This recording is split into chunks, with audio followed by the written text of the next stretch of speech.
Come on, Chelsea. Come on, Chelsea. Come on, Chelsea. What a fantastic day to be a Chelsea fan. I mean, we should have won, but I will say, like, it was a fantastic game to watch. It was not as cut and dry as I was expecting it to be. Welcome, guys, to another review for the Chelsea 1, Liverpool 1 match.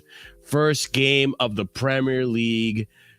Pochettino makes his debut in the Premier League as the new manager for Chelsea, and Jurgen Klopp is there to greet him. And listen, we'll be talking about all the Caicedo and Lavia stuff tomorrow when we come back for the Casually Chelsea show. But wow, it's been one hell of a weekend. This game became even more intense as a result of all the things that happened over the course of the last 72, 78 bajillion 40 hours that happened over this weekend. It has been one cracker of a transfer window. But let's go ahead and Jesus Christ. Anyways, I'm here accompanied by Ahmed, Velvishon, Oliver, Scott, and Real Chris, me, myself, Marshalldbdx. Make sure to smash the like button. Be sure to subscribe if you're new to the channel. Hit the bell notification so you don't miss out when we do go live. Check out the links in the description for everyone's content. Leave a comment down below. Let us know your thoughts on the game, who you thought the man of the match was, who you thought underperformed, overperformed, whatever you want to say in the comments down below. Chat, welcome to the stream. And also, if you are a member, be sure to use those emojis. We have 4 different tiers of membership starting at 99p, and it does help out the channel tremendously. But to start things off, ladies and gents, quick overview of the game. We start off the game, Chelsea at home, Stamford Bridge, with a back 3. It was really odd to see. No one expected that, I don't think. But I will say this, first half, starting the game, we looked a little shaky. Chelsea looked a little shaky. It looked like we had some nerves, jitter. We are a very young team. You know, Liverpool probably could have gotten ahead very, very early in the game. And they did, by the way. 18th minute, Luis Diaz scores a goal. And then we're coming from behind. But this team is not the same team as last year. Totally different team, totally different mentality. We managed to scrap a comeback, and it's the one player that one of the players that no one expected to actually be on this lineup, which was AXEL DISASI, making his debut as an LCB and a part of a 3 with Thiago Silva and Chilwell. What is it? Chilwell? It was RCB? I thought it was LCB. It was a back 3-4-3. No, it was a back 4, by the way. Sky Sports said 3-4-3 when I was watching it. Yeah, it was a back 4, bro. Like, it was definitely a back 4. How can you say it's a back 4 when there's 2 full-backs and 3 centre-backs? Because Cole was playing as a left back. Chilwell was playing as a winger. Chilwell was our left wing. He was, okay, I do admit, he was very up on the pitch. Yeah, then. He was very up. But yeah, so the little runabout of play that happened, I think it was off of a corner, or yeah, it was off of a set piece. I think the ball comes back to Chilwell, and then AXEL is there to finish off. I think it was an attempted shot. AXEL finishes it off, and we are tied 1-1.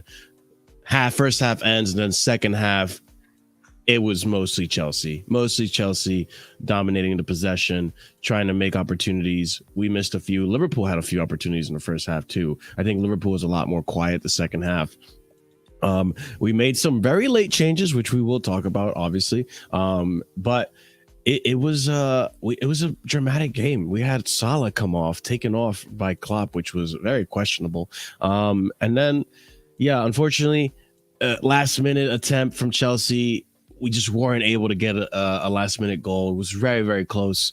Yeah, a good performance overall from the boys in blue. I was very impressed considering, you know, the pieces of the puzzle that we are still missing in this team. No Caicedo just yet, no Lavia. You know, midfield was Gallagher, Enzo, and Carney, who, to be fair, Gallagher in a pivot, there was some pretty good moments today. Obviously, Gallagher take the good with the bad. There were a few bad moments, but overall, I think he had a very solid performance. But we will discuss player by player in a bit. But Velvishon, tell me what you thought about Liverpool's performance today. Your thoughts on the game, all that. How do you feel you came out of it? All that stuff. Well, before the game, I thought we could possibly lose this. Especially we're coming in with no DM, shit defense. The only good thing is the attack. I was thinking probably 17, 18, all guns blazing, attack, and just leaking goals. But it didn't happen. And I'm happy with the draw. We're very lucky not to lose. I'll say the first opening 30 minutes, we were all over Chelsea. We dominated chance after chance. We could have potentially won the game just by opening 30 minutes with the chances we had. Obviously, we didn't take them. We had a disallowed goal. Diaz, I was very impressive today. He did what Liverpool fans have asked for him. Running behind, create, and he done exactly that today. Salah was cooking Levi Colwill. Levi Colwill couldn't handle him for the first opening half an hour, obviously until later on, which I'll discuss. And obviously he scored an offside goal, correct decision. He was offside. And I feel like after that, since Chelsea got that goal, I think it's down to us. We allowed that. It was a sloppy mistake by both Van Dijk and Trent. Van Dijk not being aware of, I don't even know how to pronounce that. DISASI his name is. Mm-hmm. I just call him AXEL. That's why I'm going to call him for a little bit. Okay, AXEL and Trent for stepping out the line, which allowed you guys back into the game, and that's when the momentum shift. Because as soon as after that point, Chelsea were onto us. We got away with one with that Chilwell goal because it was very tight. Correct call, it was offside, but and they go into the second half. It was just Chelsea. See, I'm singing your chant, so but, it's just all Chelsea all over us. Obviously, there's a bit of controversy. The penalty, in my opinion, is a penalty, but the handball. It's not a penalty. Wait. Jackson. The Jackson handball.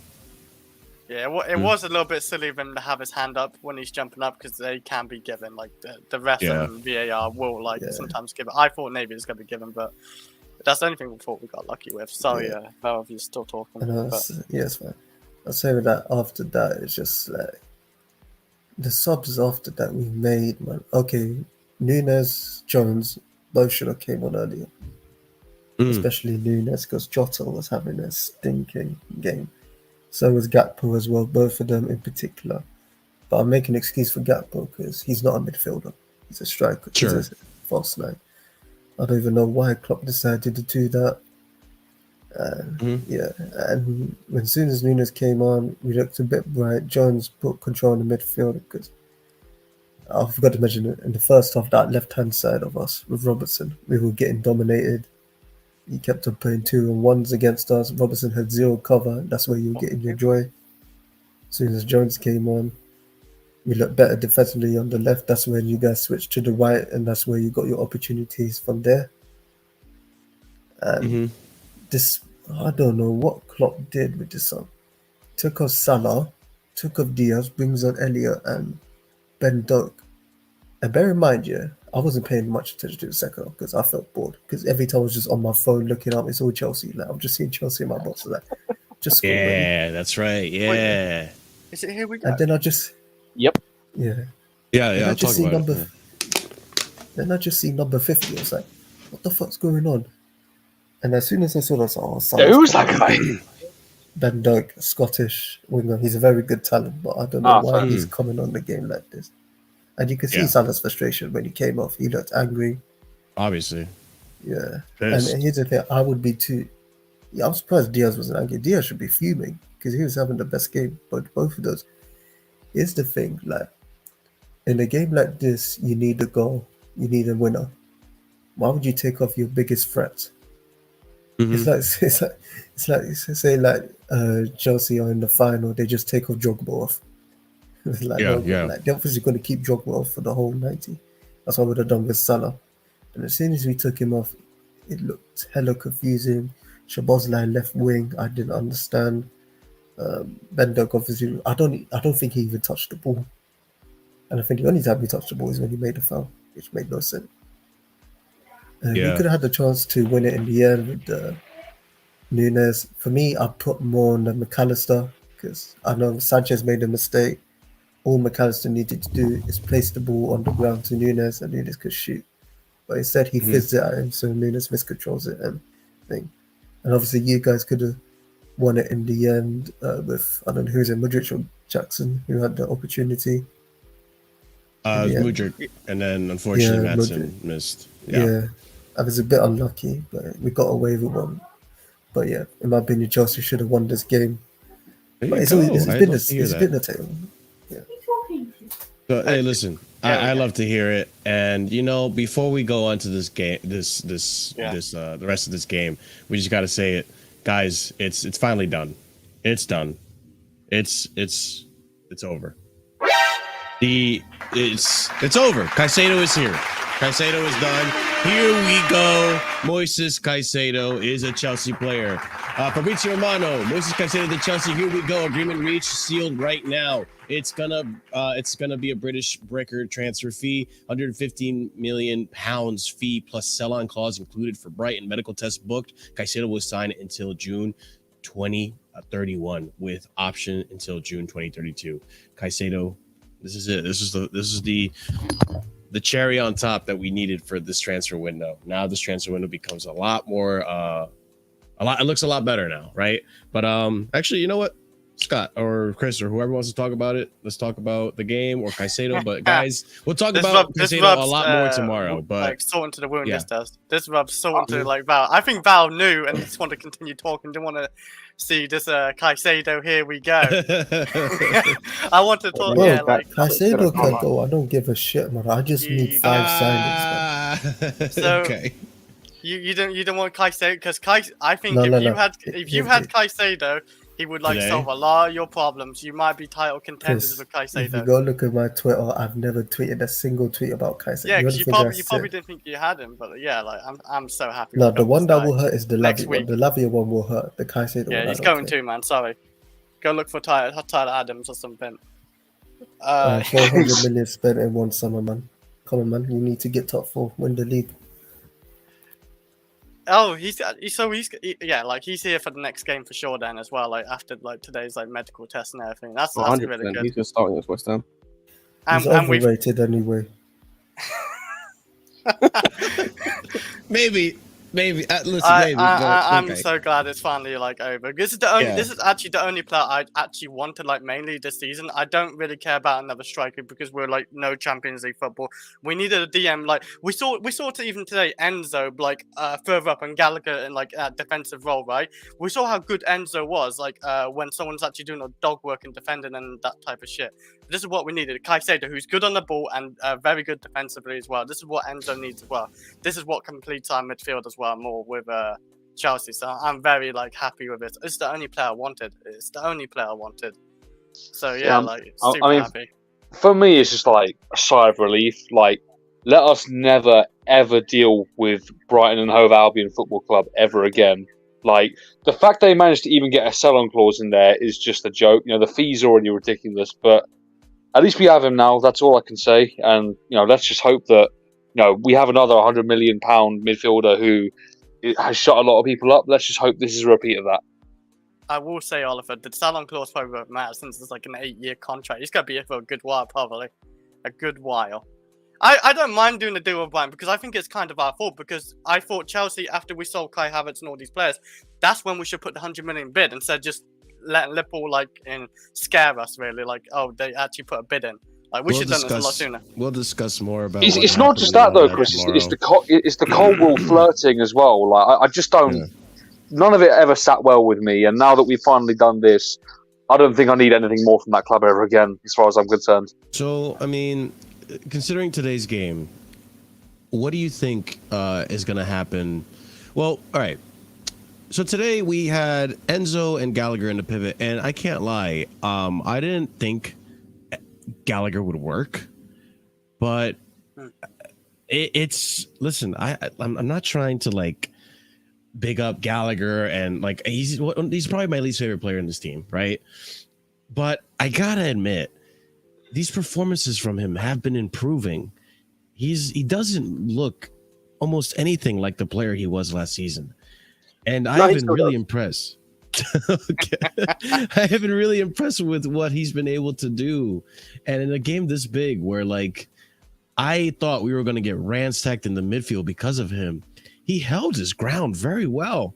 I mean, yes, he had a few bozo moments, which okay, that's fine. A few players did have that as well, but Scott, by all means, take it away. What are your thoughts on Gallagher and the game overall, man? What do you mean by he held his ground?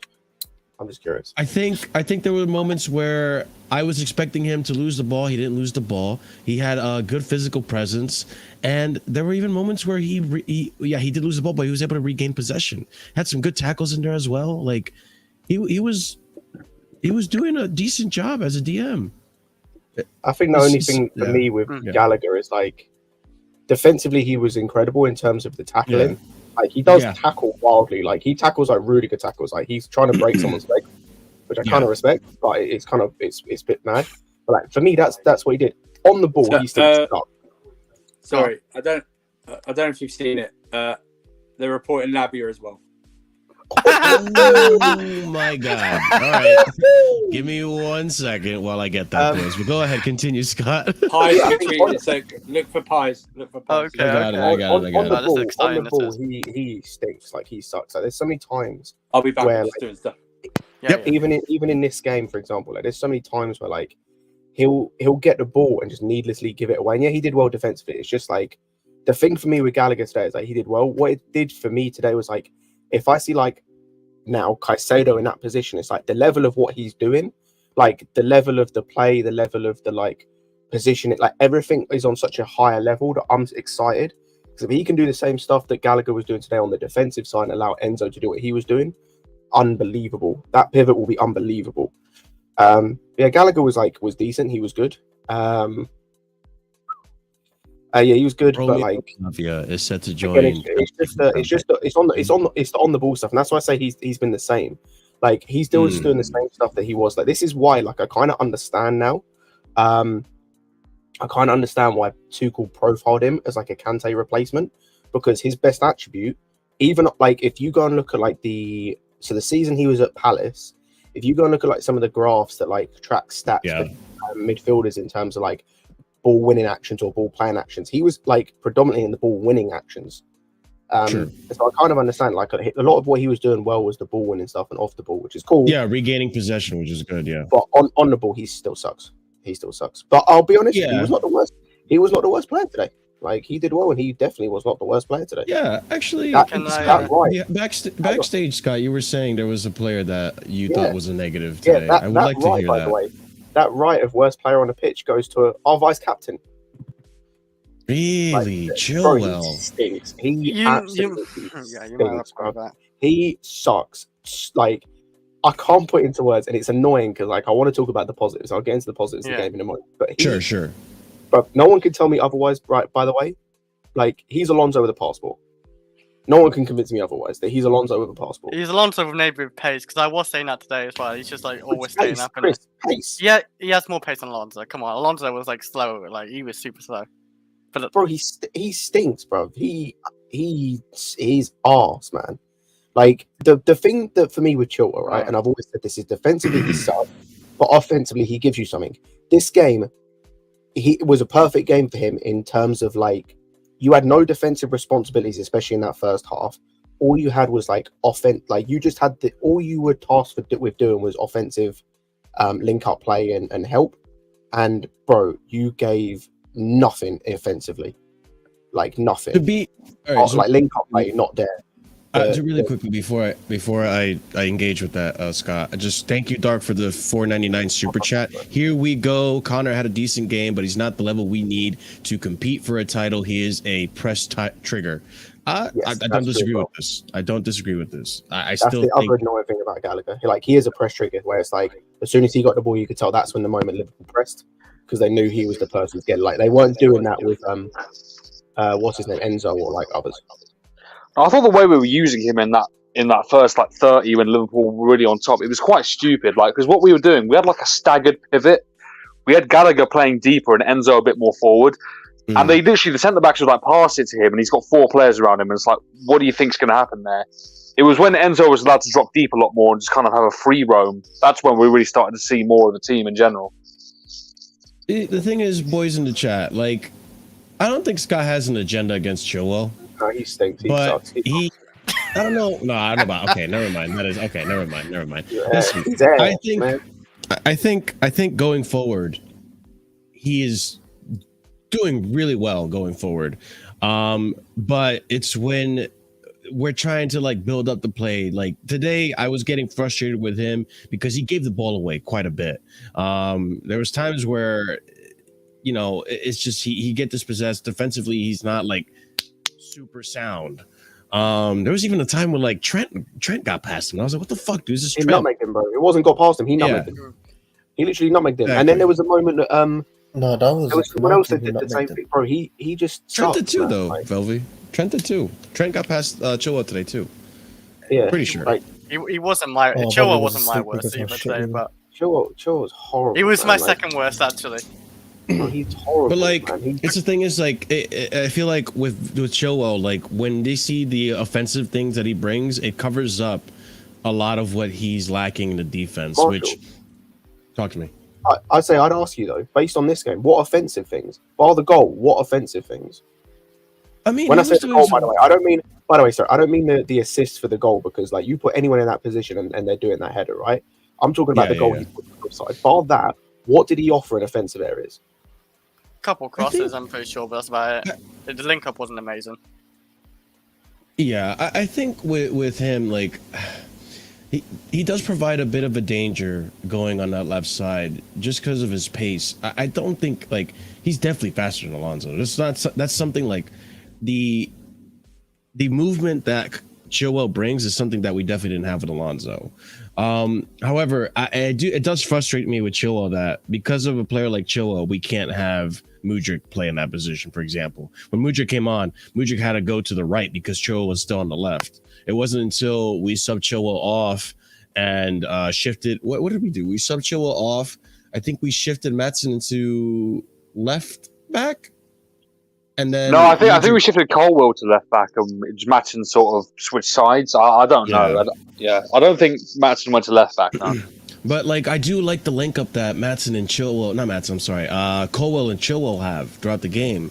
So I don't know, like it's tough for me to like be really critical of Chilwell because I do like what he provides us offensively, but he is like he does frustrate me sometimes. Not as much as Sterling, mind you. Today Sterling I think did decent. I don't think Sterling was terrible.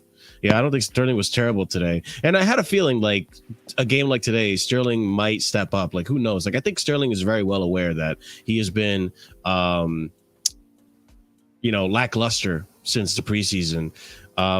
But yeah, I mean, today, I don't know if there's that many negatives to talk about. I think Chilwell, it could be one of them. I don't think the substitutions. What did you guys think of that? How late that Pochettino waited to make subs? That's the thing. What I think of what's it called? Poch. I don't think he just trusted like subbing on so soon. I wanted Mudryk. I am big echo. Sorry.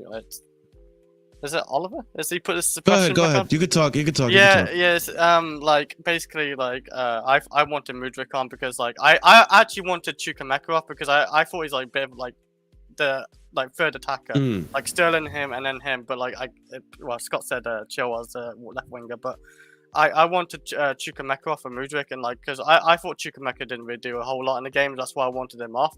I don't think he did a whole lot bad. He did a couple good passes, but he wasn't just that involved, especially first half. He was wasn't very involved. lucky for that challenge on Konate earlier. I don't remember that part, but like there wasn't. In all fairness, it was the high boot. In that all you got booked for. Poch, oh, true. Yeah, that high boot. In all Bro, fairness, that was barely anything. That was barely a yellow card. I'll be honest. Yeah, that's what I said. It was lucky. Okay. Lucky didn't catch it. But like there wasn't a whole lot of substitutions though, Marshall. Like I understand why Nani doesn't really like come on. Maybe late if Nani does, because Nani's just came back from an injury and he's not done preseason, so you don't understand that. There's a lot of bench players I didn't really like care for. It's the only one I really wanted is Mudryk, and obviously Gusto as well for Reece James, and I did actually want what's his name, the left back. What's his name? Maatsen. Cucurella. No, Maatsen came on as attacker, didn't he? I wanted Cucurella for Chilwell because like Chilwell defensively didn't seem that good for me, so I did want Chilwell off. But that's the only ones really. But like, yeah, I actually don't mind his substitutions for me. We bought on Leslie Ugochukwu as well, which was quite surprising for me. I thought he'd bring on Santos first because we thought Leslie was going to go out on loan. So I don't know if anyone else thought the same way. I thought that was quite surprising. Yeah. I wasn't Go ahead, Scott. worried. Even the subs in general, they were a bit late. And I wanted, like, as I said, I wanted Chilwell off. I probably wanted Carney off for maybe Mudryk or something like that. But yeah, I wasn't too worried with the subs. And overall, like, apart from like the whole Chilwell thing, I actually don't have really any complaints about the game. Like, I was very impressed with a lot of players. Like, Jackson impressed me, Sterling impressed me in terms of like where he was playing at in pre-season to now. Like, the step up in how he was playing, I thought was clear to see. For Enzo is like unbelievable, like world class level, or they're like he's unbelievable. Mentally, I thought he was solid apart from like the goal that we conceded. And yeah, like I thought Cole did well, had to deal with Salah a bit, and like got isolated 1v1 again. That's one of the things I didn't like about Chilwell's game is he left him isolated 1v1, and he handled him about as well as he could have done. Like considering how good Salah is 1v1, he handled him about as well as he could have done. DISASI was a beast, like solid defensively after the first about 20 minutes or so. Yeah, I was going to say the first 20 minutes he looked a little shaky. I think a few of the players today looked a little shaky and nervous in the beginning, at least. They did. I think that just comes with like, especially DISASI. It's his first game, new league, new team, everything. Just it's going to take time to mesh. Also with the formation and system change. But no, like as I said, I was impressed and like. Bro, we should have won that game. Like, we controlled Liverpool in that game. Apart from the first, 25, 30 minutes, like, apart from when they were putting pressure on us, we controlled them. Like, we were tearing apart that midfield time and time again. Like, defensively, if it was, like, Van Dijk and Konate were unbelievable. The fullbacks were awful defensively. And, yeah, I think it was the same in the Caldwell situation. We were left exposed because Gakpo Diaz didn't trap back. Yeah, potentially, because, I think that like later on in the second half, especially, I think Robertson was better. But like, yeah, it's just like as I said, I think we controlled that game, and it's nice to see.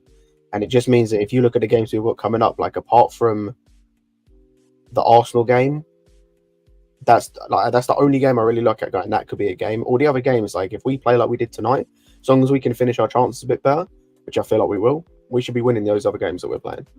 Scott, also, if we play like that with like an actual like really good DM on the ball and everything, very confident, I have so much more confidence because that wasn't even our best team either, and they're not even that gelled with the Poch's system. So it's looking very good as well, like with the Chelsea, because I like compared to last season to this season, we're already starting off very good, like play wise, like performance wise. And what I liked about that game as well, we went down like swinging to the very end, trying to even still score that second goal, like we just went like flat at all. Like we just continued going at him, like just like sending through balls. Like Enzo kept like passing like through to wings really. Like he kept pinging them. Sterling was actually finding a lot of like creation at one point as well. Like his link up as well to Reece James was just unreal. Like it was just like too much for Liverpool. I felt as well. Like we just kept over like flanking them with the fullbacks or whatever, the wingers, the midfielders. Like even Enzo snuck in where Sterling. Through ball, well, not through ball, just sent him through when Enzo went in, and I think it's Konate who blocked it. It's a good block. Like I think if Konate didn't block that, I think that goes bottom left or something, low driven. Yeah, like I really liked how we played today, the whole team. Boys, I'll be honest with you today. I got to give it to Konate. He had a brilliant performance for Liverpool. Yeah, he's done well. He was a thorn on our side today. If it wasn't for Konate, I think we maybe get ourselves a lot more opportunities and score. I don't know, Velvishan, how do you feel about your defense? Yeah, Velvishan, actually, how do you feel about your defense? Because now you're not, well, I don't mean to rub salt on the wound. You're not getting Lavia. You're not getting Caicedo. What does Liverpool do going forward, and what do they need to fix? McAllister in the midfield of DM. Velvishan, are you there? No, he's thinking. He's trying to process it all. Of reality. Dry your tears, Velvishan. Another shit season for Liverpool, probably. Velvishan, it's okay. It's okay, Velvishan. Dry your tears, my friend. It's your reality. Back to that. Like, you'll figure something out. Top 8 is your. I don't listen. About the midfield. Remember, you still got Europa. One Kanate injury, we get to see Ice Spice on Bambi on ice in defense. Joe Gomez. Oh, ice. Joe Gomez. Okay. Oh, I spice dog. I was like, Matip? Like, Matip? Like, what? Oh, He's Gomez. Bambi on Okay. ice. But yeah, least what's go- going to happen? Like, what is the strategy going in now? Like, what do you know on your side from Liverpool? Like, what's going to happen here? Especially after today's performance. A left-sided centre back is needed. And Nacio's the release clause. Just go pay the release clause, man. Like, if you don't want to, We got Malang Sarr, bro. I say you got Fuck Malang off. Sarr. Wait, I don't want.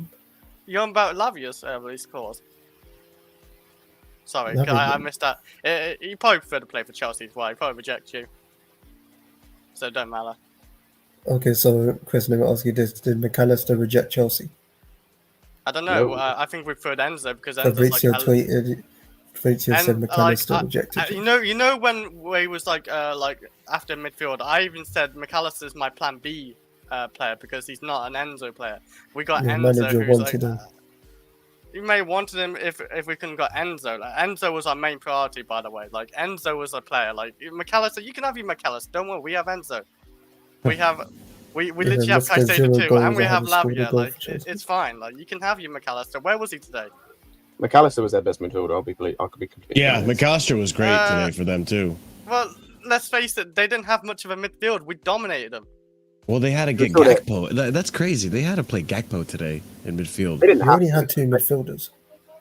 They chose to. They didn't have to. They chose to. Well, what other what other options do you play there? Like Curtis Jones? Like it's not. Like he improved them. That's the mad thing. Like Curtis Jones. Yeah, cannot once improve Curtis them. Jones They're came all in, balanced. like you guys started taking more possession of the ball. Yeah, I really couldn't believe that he was playing in midfield. When I saw that lineup come out, I thought they were playing something mad like a 4-2-4 with like Gakpo and Jota as the strikers or whatever. Like I did not think for 1 second that any of those Gakpo would be playing in the midfield, and he didn't do a great job, to be fair.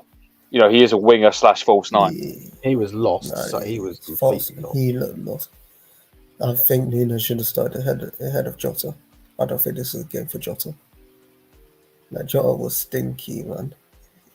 Have you guys been playing with Jota in the preseason as a starter? On the left wing.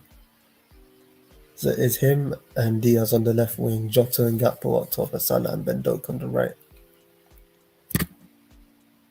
Okay, And so You got Nunez to play up top as well, don't you? Yeah, and I think Nunez should have been started or came on earlier. Mm. Because Yeah, I mean- pacing behind and then he will bring that into the team. Well, we messed it up by bringing on Ben Doak and Harvey. To be fair, Harvey Elliott actually did well in driving with the ball. But Ben Doak's up made no sense. yeah, so I mean, by the sounds of it, it doesn't. It seems like you guys are gonna have this issue going into the season. It doesn't seem like I'm not hearing like backup targets or backup. Nothing for CB, Velvishon, nothing for the midfield. Seems like, gone to West Ham. James Ward-Prowse. I say they have targets. Like I know for like left centre back, they looked at that Inancio guy from Sporting. Like for midfield, they've also looked like at Thuram from Nice and Kone. But Kone's not really a 6; he's more of an 8. Same with Thuram. Like he looked better last season playing as an 8 rather than the season before when he was a 6. This is the problem they've put themselves in. They need a 6 desperately in that midfield, man. Because like Szoboszlai's offering nothing defensively, like, absolutely nothing, and McAllister can't really do it all by himself. The thing is as well, they've played their best hand. Like everyone knows now that they have at least 110 million to spend based on the Caicedo bid. So this whole smokescreen that FSG have been playing for years about how they can't spend the money and all that, that's completely out the window now. Everyone knows they have that money. It's a bit like West Ham with the Rice situation. I mean, yeah, I agree for sure. I don't know how Liverpool addressed this. They probably go for the targets that Scott just said. Something, because you guys have the money. That's the thing. And listen, the thing also, I would say the reason Lavia doesn't work out is because you guys are fucking around too much. You should have just paid the clause. Now you come back and try to match Chelsea's bid, but it looks bad because it looks like you had the money all along. I guess you don't really want this player as much as you You said you wanted it. And I guess on the player side, look, I mean, you see, like, listen, this whole saga, the player power in this saga goes to show, like, it means a lot. It means a lot. If it wasn't for Caicedo wanting Chelsea, then maybe we're having a whole different conversation here. It's kind of odd from Liverpool because like they wanted Lavia, like you said, and then they like, you know, like I don't know how short. There was like 2 million. Or you know what it short. is? You know what it is, Chris? It's just like Scott said on Lewis's stream, which by the way, I was watching. That's okay. I'm taking receipts. It's like Scott was saying, like Liverpool go into the market and they get what they want. I don't know why Liverpool was fucking around with Lavia. I thought that Lavia was going to go to Liverpool easily. Yeah. I didn't think Liverpool was going to fuck about for what? How much was their last bid? 45 million, right? Yeah, 45. So 5 million off what they wanted. So you had 110. Just pay the fucking 5. The stranger thing for me was the fact that they were like, "Oh no, we don't." Gallagher clause, right? And the strange thing for me was like, "Oh, we don't want to pay. We don't want to pay 50. So you know who our alternative is? 110 million pounds for Moises Caicedo. Like, how are you paying more for your alternative?" The thing is, it kind of made sense in terms of he's much like Caicedo's much better, but yeah, just is the whole situation. But how is he an alternative though? That's the thing that you'd surely get the better player as your number one rather than Lavia being your number one. You know what it was? If there's anything with transfers under Jurgen Klopp never gets his first targets. He never. Oh no, he shouldn't have chose Liverpool then, should he? I think the only time it wasn't Nunez the first option. I think that's like the one time I can remember he. I believe so. Yeah. In terms of strikers, yes, but in terms of transfer orders, no. I think Chilwell was number one to use that money. Oh, But wasn't Bellingham number one technically? No, that was after next season. You guys thought he's coming to you, and then obviously Real Madrid's a bigger knock, and Liverpool. So yeah, I could concede to losing to Real Madrid because they're the biggest club. They had the biggest club. Like no one's going to compete with Real Madrid. The Lavia one's going to hurt because he said he made it clear he wanted to join us, but Chelsea acting like a big car paying the money, so it is what it is. I think he just generally prefers to play crazy. Chelsea. Honestly, Val, like Chris, I think he's no player in the world is going. I'm going to go. Why would he care about? Why would he care about Liverpool so much? Like what? Because he knows about history like 30 plus years ago. If I see the first interview, like he's 21. I doubt he cares that much about your history back then. Like it's not about then. It's about now. And obviously Chelsea the last 20 years is way more attractive than Liverpool. Pochettino won? Pochettino. I'm working on the best manager. I'm working on the Pochettino. Well, he did well. He did well for obviously Tottenham. He should have won the Champions League for Tottenham because they was better than you that night, and you know that because your keeper was man of the match. And he did well. He did okay at PSG as well. And no one cares about. Fucking Chris with the smoke today. Fuck me. Chris, no one remembers performances. They only remember who won the Yes, I know, but I watched the game. I'm gonna be completely honest. They were not. Liverpool was better than Tottenham. No, Liverpool did nothing. They got lucky because of the handball and that stupid mistake. Yeah, I remember this game too well because I watched it, and I don't know why I remember it too well. And then they got the end goal with Origi, or whatever his name is, and Alisson was their man in the match. He was maybe good that Jackson game. should learn how to finish from Origi. That says a lot to me. You're taking notes on Lewis for sure. Yes, I've heard that a few times. I mean, I can't speak. I didn't watch that game. I wasn't into the football at the time, but I don't even know what we were talking about. I'm sorry. I was looking for highlights. I may go on. I'm not gonna lie. I'm just seeing compilations of Liverpool fan channels talking about Caicedo to Liverpool. Why did you not do this to yourself? Hey, I mean, there's a reason I stayed quiet. Listen, I stayed calm too about the whole thing, especially when it first initially happened too. I know you didn't. I know a lot of people didn't. I was watching from the side and I was like, calma. We'll see what happens. Can we wait for Fabinho, please? Bring him back, man. I literally told everyone selling Fabinho will be the biggest mistakes this season. I know he wasn't great all last season or something, but I don't understand what. That's because Klopp broke his knees. I don't really blame that on Fabinho. Klopp broke his knees. And that's the thing. That's why these players don't want to play for Klopp. They know they're going to be running suicides every training session, getting them ready for the match of the weekend. Oh my god! I mean, it's possible. Yeah, that's true. How much did you sign for? Was it like 30 million? We sold it for 40 M's. Oh, sold and you him for can't even 40 buy M's. Lavia for 50. Your club's a stingy club. Henderson for 10 million. Yeah, 50 million. You can't get Lavia. Get Tyler You Adams. 20 mil. Your Just get Tyler owners, Adams. your owners honestly fucked your DM then. Like sign your DM and then obviously like fucked around with Lavia. You can't get Caicedo because he doesn't want to come to you. And I don't know who else are they good. Have you got a good? Well, you do have decent scouts actually. I don't know why you haven't found a DM like random DMs from I don't know French league or Here's the something. thing. I think it was it Scott you mentioned about Thuram earlier. Yeah. I said this. I said this before. Let's say, I feel like if Thuram was to come in, I think Klopp would try to turn him back to a 6. Same like how Gakpo came in. He was like, "Oh, I want to be the left winger," but Klopp turned into the false 9, and he's like, "Oh, I love the false 9." I feel like Thuram could suit you guys. I also think, I mean, at he this was point, playing like, as a 6. Like the season before last, he was playing as a 6, and then it was last season converted to like more of an 8. That's why I think Klopp will try and revert him back to it. Maybe. I would say. Go ahead, Scott. I'd say it just wouldn't surprise me. That's all I was going to say. No, I was going to say, like, I think it would be smart for you guys just to go and get fucking Adams. I really, like, listen, he's not my first choice. Obviously, I don't think he's, like, starting quality for Chelsea, but he'll get a job done. He would definitely have been better for us today He's than. injury prone. He's very injury prone, and if, like Scott I mean, so was Fabinho. No, Fabinho So was wasn't Fabinho. Our injury prone players too Did he young. miss most I don't of think he last was. season? No, he was very bad for a lot of last season. He played a lot.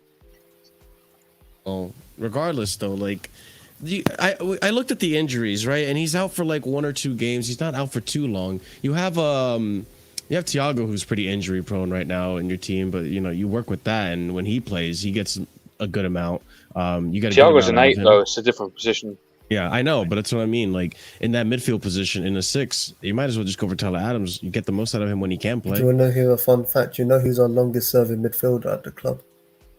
It's Uh, I think it's Curtis. I can't remember who it is. Yeah, it's Curtis Jones. is it Curtis? He's our Yeah, I was about longest. to say it's Curtis Jones. Jesus How old is Christ. he? Like 22. Yeah. It's like don't get me wrong. Like if you guys do get a DM, you have a pretty solid midfield too. Like McAllister's good. From what I've heard from Soboslai, and I've seen a little bit of him here and there, he looks like a promising player did too. you see the one he made? He dual passed through the defense and just took it away from him and shot it there. I did see that. Yeah, I did see that. That was That terrible. was so selfish. Oh my god. Yeah. I was wondering what the hell Jota was doing there. I was like, do you know what what the it fuck, is? dude? The excitement on my face. When I was like, "Oh my god, debut goal!" And Jota just shot himself. Even the announcers pointed out, I was like, what was he doing there? Like, he should have just let it go for Soboslai. But, like, I mean, like, McAllister for you guys was really good. Up until he wasn't, obviously, because he's only one guy versus, like, the 3, like Enzo. I think he was doing most of the work in that midfield. The only reason he didn't look good is because he was overpowered. Like, he had Gallagher on him all the time, fouling him. Fucking, dude, Soboslai was getting wrecked by Gallagher today. Yeah. Soboslai was getting wrecked by Gallagher today. It was getting gritty. It was getting physical. But then you had like, you know, Enzo as well. Like Enzo had a great performance today. Enzo, like I'm not gonna lie, going into this game, I was a little worried about Enzo. I was wondering like, damn, like is Enzo gonna be okay? Like, do we need to is Enzo only gonna work this season if we have Caicedo? But no, Enzo stood his ground today. Enzo really stood his ground today. He kept possession really well. He worked last season as well. Like when we literally had no one. We had injury-prone Kovacic. We had Gallagher in his worst form ever. You know, he was still good then. But like you guys understand, like going into preseason, I was kind of getting a little worried because like we weren't seeing that Enzo anymore. Like everyone else seemed like be doing well, but Enzo was a little like, oh, what's going on with Enzo here? He was playing as a 6 today? Not really, right? He was and that's the thing. It's like he was playing as the 8, and that's the thing is like, we were limiting him last season. Yeah. But what we were asking him to do, like we were getting him to do the Jorginho role where he just picks the ball up, gives it to another player, and that's his game. Like that's all his game really is. Like he could hit the long ball, right? But like this game, and that's the thing is like we were letting him get forward so much more. Like he was allowed to get forward and had so much more freedom to get forward and affect the game. Sure. His footwork is unbelievable. Yeah, that was the thing that impressed me. Like, cause like, okay, people don't want to remember, but one thing that impressed me a lot when we had Jorginho was the fact that Jorginho could keep possession in such like very high press moments. And I was seeing that from Enzo today. I was like, oh my God, Enzo, that's great. You're getting pressed and you're getting out of the press. It's fantastic to see. And what's great is like, you know, Enzo's a little faster than Jorginho and he moves the ball a little quicker as well in dangerous positions. But like today, like I was really impressed. I kind of wish that we had. Okay, I'll ask this to you guys. What do you think is going to happen with Carney after this? Do you think he's going to stay in this team? I would say I would actually loan him. I would loan him. Like loan him for a season to Championship or a lower team in Premier League. Get him actually more minutes, but like I'm not worried if he goes like for a loan because he needs that. I think maybe some of you agree with that. Like I don't know if you want to keep him because if we get Lavia and what's his name, obviously we've got Caicedo now, and I think we keep Gallagher. I honestly think we do keep Gallagher because he's actually. No, I know Scott, but like he's not a star for me. He's never gonna be a star for me. But like he's got good tackling and he's actually got good interceptions. Chris, let me ask you this though: if we're okay, so we got Caicedo now. It's a here we go. We just got to do his medical. Yeah. If we got a here we go for Lavia, you got Lavia, Santos, Caicedo, Enzo. Am I missing anyone? Like who am I missing in the midfield? Santos. Like. Oh yes, Santos. I said Santos. There's four there. There's four midfielders right there already. Lavia, Caicedo, Enzo, Santos. And Gallagher. Yeah, Gallagher. Like, is there room for Gallagher? Yes, there's a room. I think we're gonna keep Gallagher. I honestly think Poch likes him. Yes, Carney goes on loan. But they don't play the same position. Like you can see, Carney is playing a lot further up the pitch. Like he's a lot more advanced. All right, Velvet Sean. We'll see you later, brother. Thanks for coming on. Take it as easy. usual, right? Hey, don't be too upset, okay? You'll be okay. You'll be competing with us, but we'll be above you. Have a good one. But yeah, boys, we were saying with Carney going. But I don't think that Carney going. I don't think that's affected by Gallagher because, like we saw today, they don't play the same positions. But Gallagher can play a forward like midfield as well, though. You know what's crazy? I can't believe I'm saying this. From what I've seen of Gallagher this preseason and this game today, I think I prefer Gallagher as a 6 than an 8, than an attacking 8. That's what I'm saying. Like it's really weird. I never thought I'd say that. It's because his best attributes are off the ball and tackling, and that's tackling. The problem. Yeah, the tackling has gotten so much better this season. The only thing I think with Gallagher, because sometimes he can be a bit hectic and just run everywhere and be out of position. Like just like stick to like more like position as a DM. Like don't like go about like a wing or whatever. Like when we try to make him out as a centre mid when you push out the wing, just like stick to position. Listen to what Poch tells you to do as well. Like and he can do a good job at it because like his tackling is very good. Like I'm not sure who he tackled as well today because I went to mention it. I don't think any of you mentioned it. Dave was on for counter attack and it saved us from a goal. I don't know which attacker it was, but it was Mo Salah. Yeah, I remember that. Mo Salah, it was Mo Salah. It was 1v1, and he managed to stop Mo Salah. He saved us from a goal there. My heart was in my throat when I saw that. I thought it was over. I would have been happy if he took him out even for red card because that was a sure goal. Like no way Salah misses in the 1v1 situation. I'll tell you the thing with Gallagher is like if you take away the stuff in build-up play, that was like almost like a 10 out of 10 performance. If you can find a role where he's not doing build-up play, then he's worth keeping around. I can't lie. If he's able to replicate these performances, akin to this kind of game, I don't see a problem. It's literally just that on the ball thing where literally, like I said, he'd be the deepest midfielder today and he'd get pressed by 4 people because he is that pressing trigger. He's naturally the pressing trigger. So, if you can find a role where he doesn't have to get on the ball all the time, then fair play. Don't mind. The biggest thing with this Gallagher conversation, though, for me, is like, what happens though if West Ham come in for a bid and they say, right, cool, let's say 45 M's. I'm taking it personally. Exactly, that's what I'm saying. I would take it. Yeah, I would take it. I said I would take it a lot earlier, but like, if you can do more of that, like even come on as a bench, it's nice to have because he's good at tackling and shit. And I don't expect a whole lot from him. I just expect him to be good at tackling and pressing and giving 100% because that's what he does. But it's nothing more than that. But at 45 M's, I wouldn't be too like I wouldn't even be mad if we accepted it, like because we're getting Lavia and all that, and we've got Santos as well. Like Santos is I think he's a good midfielder. I think he's obviously like way more technical ability than Gallagher.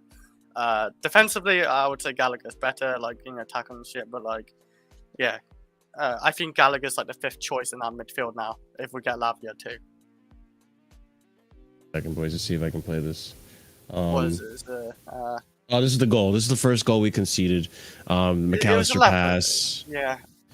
I think this is the one thing I will say. I think it took a little bit for Reece to warm up to the game.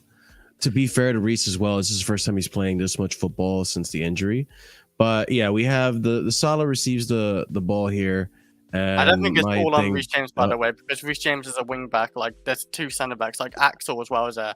Yes, Reece James could have maybe like made a sprint back and like, or I'm sure someone shouted him as well. I'm very sure someone. That's the thing for me. My problem with Reece was the communication. He had a better view of where Diaz was than he was. AXEL DISASI, Diaz was behind him, so AXEL couldn't see him. So if James maybe communicated better, maybe the positioning would have been better, and they cut out the pass. I can't lie though, that's a fantastic pass from Mo Salah. Yeah. Oh, it's incredible. It is, yeah. It was incredible. It's incredible. Like we got unlucky that DISASI wasn't aware of Diaz being behind him, because that's the thing. Yeah, like what'd you guys think of Reece as captain today? Good. You think? I think he needs more time. I think he needs more time to like really be like more vocal and adamant. And I think he had a great game overall with Sterling. With the link up play was great to see. But I think it's moments like this, and I hope he learns from it. Obviously, it's moments like this. Like it seemed like AXEL didn't know there was a defender or Diaz was behind him. Maybe because it was Reece's man, but Diaz got ahead of him, and I think Reece kind of assumed AXEL maybe knew he was back there. But communication in that instance probably would have prevented this goal from happening. Mind you, like I don't. There was a few opportunities too that were dangerous that Liverpool had. I remember Van Dijk getting the shot that just barely went over the top of the goal. Didn't Mo Salah hit the bar as well? Mo Salah hit the bar as well. No, there was also the shot from Salah where Thiago Silva blocked it. That was mad as well. Yeah. Oh, yeah, that was going in, wasn't it? But yeah, I think this is like a mistake, unfortunately. From between DISASI and James. Go ahead. I mean, it's their first game together, so you got to kind of give them the benefit of the doubt in a way. There was a lot of jitters. I did notice there was a lot of jitters in the beginning. Yeah, but I think everyone grew into it though. James got a lot better after that. DISASI got a lot better defensively on the ball, and he scored as well. So, it's pretty much perfect from him after conceding this goal. So there's no complaints really after that. It's just about in the next game and the games after that, they have to start better and hopefully not as shaky. But with time on the training pitch and also playing games, hopefully those jitters should hopefully iron themselves out. I will say too, like, I do want to ask you guys what your thoughts are on Sanchez today's performance. I will say Sanchez was close to saving this shot as well. He only just couldn't get a glove on it. But I think Sanchez today overall, like, it was okay. Decent performance. Okay, yeah. The only good thing I felt I was gonna say he did was like, it was perfect. Like him coming out for crosses and corners. It was like, like that meme. Like every time he comes out for a cross, like that guy who says nice, like nice. Like every time he catches it, it was amazing. But that one kick, it scared me because like I heard where he was being pressed and he kicked it out. I don't know if he's. I think he means the one where he tried to pass to Enzo and they kind of went on the same wavelength, and then McAllister got the ball. Oh yeah. That would because I hear people say he's good on the ball, but I think that was both of their fault. I can't lie. Enzo was a bit like slow to react to it, and then Sanchez could have put a bit more pace on it as well. He had time to think to do anything. He could even boosted it up as well. He had enough time to he would have saw players around him as well. He would have saw McAllister around him. Like so it could be a risk. I'll tell you what though, like, for whatever people want to say about Sanchez's distribution, I don't notice much of a difference between him and Kepa. That's just me personally. A lot of it is still just kind of hoofing and doesn't really always reach the target. The main thing is obviously the higher claims. He's a very tall goalkeeper, and that plays in our favour. So. Fair play to him for that. That's going to help us a lot recently, especially with we don't have a lot of height in the midfield, so that will help as well. When Scott saw Sanchez claim the ball, he was just bro. Like, no, I got semi, bro. Thank you, Just start doing a standing ovation. bro. It's like the Mendy thing where Mendy caught the ball and Yeah, literally, like I Yeah. verbally like cheered, like I verbally like. Yeah, I cheered. couldn't believe it. I was like, wow, Mendy, Kevin would never. Bro, But no, literally. Gallagher, the pale Kante, yes. Also, by the way, that goal, that what he did there, like that's why you remember the stuff to do with the goal we conceded against Dortmund. That's why I Sure. don't want to hear any nonsense about how that isn't anything but Kepa's fault, man. But like I think also to give some credit to Sanchez, like I know there wasn't anything impressive with the ball distribution and all that stuff, the whatever. I think let's give it time because this is literally I don't think any of us expected Kepa to leave like that, like overnight. There was like flirting with Bayern, but as soon as Real Madrid came in, it was just like, okay, we're done. I'm out. He pulled up just as fast. I think Bayern actually officially confirmed that they were interested. Like one of their directors or something actually said something about it. Imagine getting rejected by Kepa. That's a low. No, I understand. To be fair, like it's good for them. Well, I say it's good for them. They just conceded 4 the other night. Bayern did concede. Oh, was it 3? Yeah, they lost 3-0 to Leipzig. Yeah, Olmo hat trick. Yeah, Timo assist by the way as well. Just let you know. Go on, You are a Scott, shameless were gonna guy, say man. something. Yeah, you Go are. on, Scott, you were gonna say something, But Scott. I just kind of understand it, and yeah, they kind of did. They might be better off that if they can get someone else in. Yeah, and I think with back to what I was saying with Sanchez, I don't think he expected to play today. I don't think most of the people watching here and the players expected him to play today. So it was his first time playing with the team. Obviously not the first time. Well, actually, Caicedo's not in the team yet. So yeah, it's his first time playing with the team. So I think it's going to take some meshing. I mean, he would have played with Colwell at Brighton. Yeah, that's about it though. So I think, give it some time. I think eventually we'll start seeing more trust being built in those passing. I think we wouldn't have seen that Enzo pass if they had better communication, more chemistry. I think that stuff's gonna take time. But Sterling, I gotta say, outside of the second half, because the second half I felt like Sterling was gassed out. Maybe he was just being Sterling, but first half, I mean, this is one of those things that like I can't ever be fully frustrated with Sterling because there are times where he just steps up. Today he stepped up, and the link-up play with Reece was wonderful today. It was wonderful. I want to see that's from Sterling more often. I just don't know why we don't. It frustrates me a little bit, but I don't know. Like, how do we feel about Sterling now? Like, do we expect him to be starting more often? I think my problem with Sterling really in the preseason, the biggest problem for me was the dribbling, and today it was still the dribbling was awful today. Like he just didn't beat anybody. He kept running into people, but he was trying it a lot less. It's kind of like I don't know whether that's a self-awareness thing, but he was trying to dribble a lot less, and that meant he could focus more on just a link-up play with Reece James, and that played to his strengths a lot better because I don't know what's happened to him over the last year. The guy cannot dribble, so let's just stop trying that. And if he can do more of what he did today, then I've got no problems. And the output will come. He did create some chances today. What's also I should say this too. Do you think maybe he's finally starting to get what Poch is selling the club, the tactic, the module, the idea that's like, hey man, this is how we're trying to play football. You can't just be dribbling past every player every time. Like, do you think maybe Poch is finally getting to Sterling?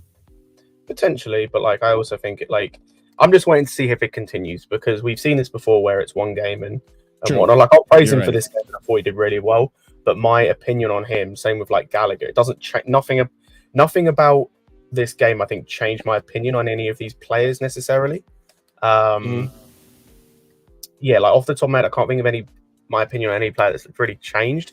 Actually, on one, on Chilwell, really, just because of this, what we mentioned earlier.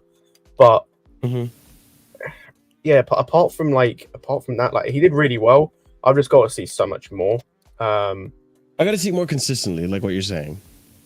Yeah, because we are going to see him play more often. I mean, I think I think he's just going to start every game, despite his performances. Most games, like Most games, I would say. I think Poch is going to trust him as well because he's a very experienced player. Like he's 28, he's done it. He's done everything in the English league.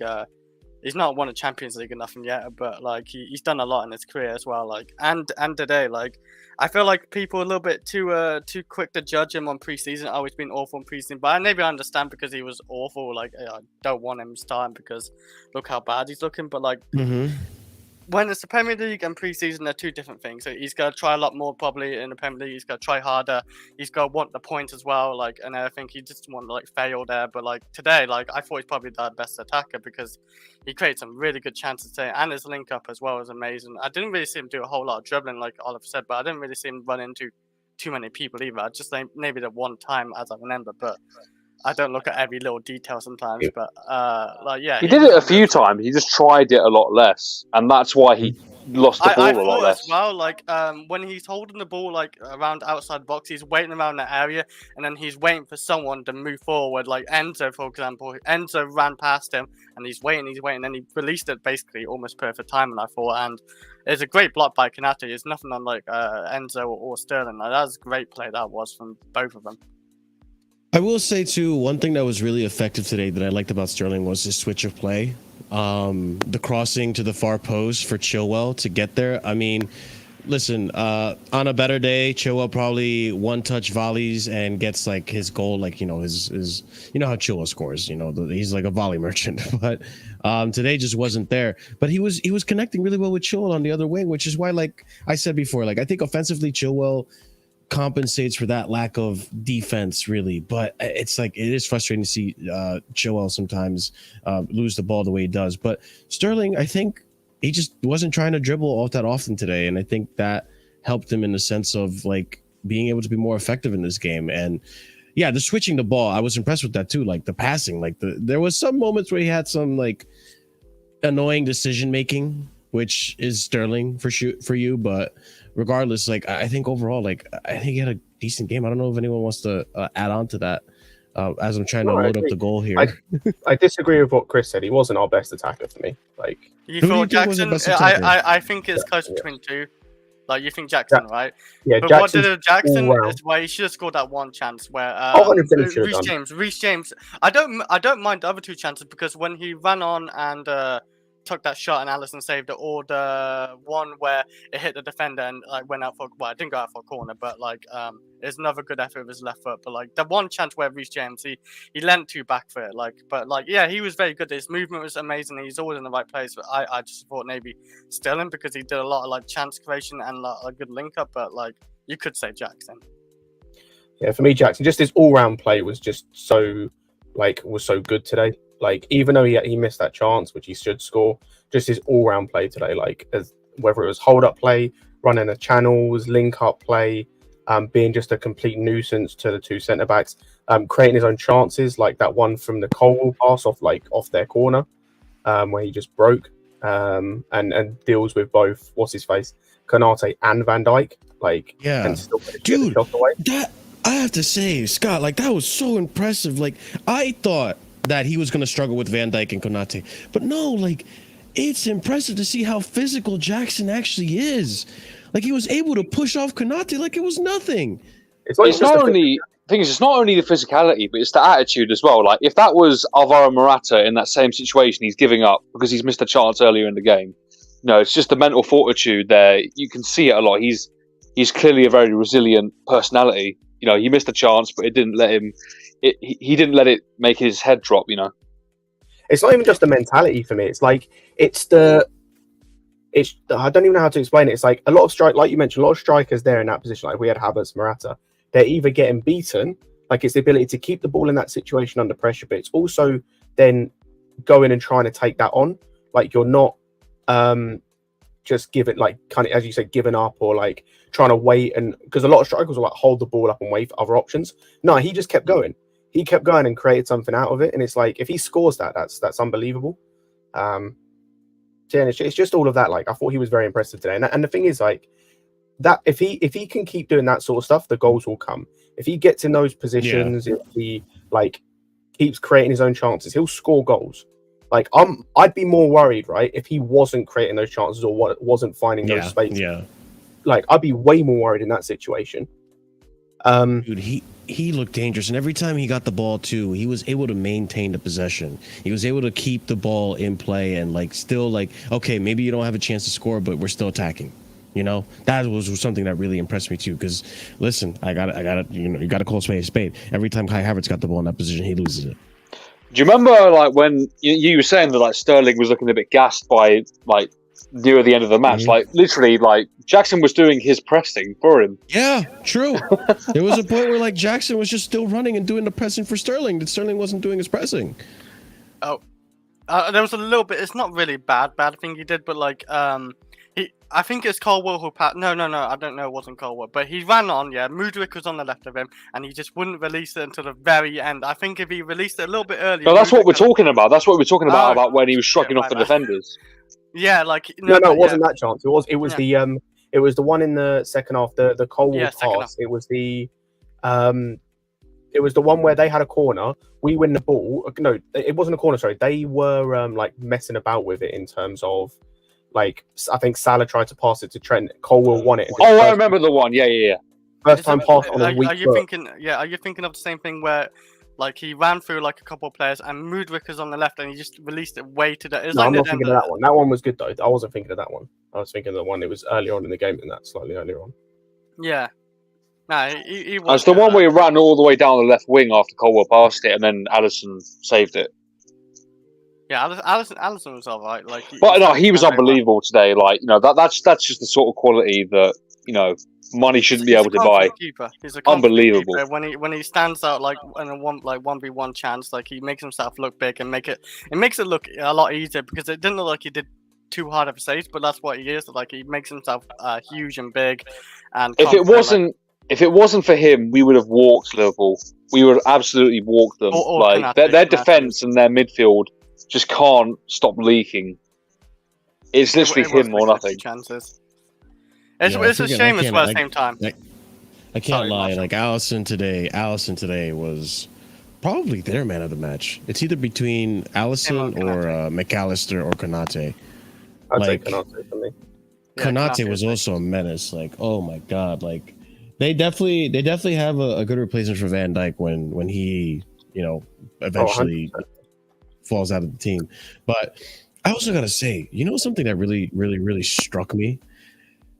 AXEL DISASI is humongous.